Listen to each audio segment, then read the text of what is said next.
In a stunning revolution of military affairs, lawyers, not generals, could determine which targets we strike at which times during times of war.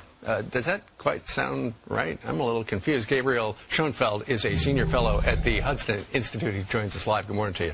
Good morning. Let's start by you quoting something famous that Shakespeare said and then updating it. Yeah, Shakespeare said, let's kill all the lawyers. I think we run the risk these days that the lawyers might get us all killed because they're putting so many restrictions on the way we fight wars.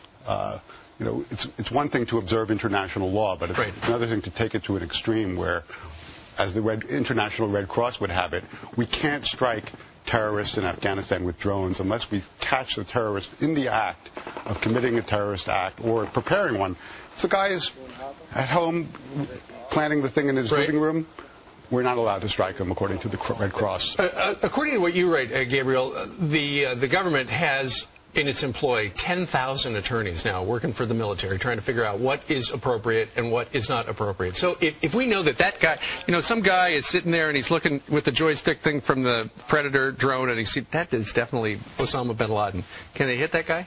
Well, we certainly don't follow these extremely restrictive rules that the Red Cross would have us follow. Yes, we can strike, but there's a lot of pressure to move in a more restrictive direction. And just to take one example of the way things work, in the first Gulf War, the Pentagon wanted to strike a statue of Saddam Hussein in downtown Baghdad as a psychological blow against the regime. The JAGs, the military lawyers, said, this is a protected cultural object. So you can't so we didn't strike it. So unlike what happened during World War II.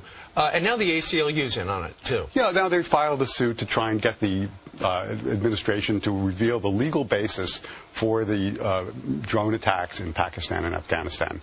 And, this is sensitive military discussion inside. It's not something that I think the Pentagon is going to readily release. But there's so much pressure from the outside to put handcuffs basically on the way we fight war, legal handcuffs. Interesting stuff. All right. Gabriel Schoenfeld from the Hudson Institute. Well, thank you very much for joining us. My pleasure. Thank you, sir.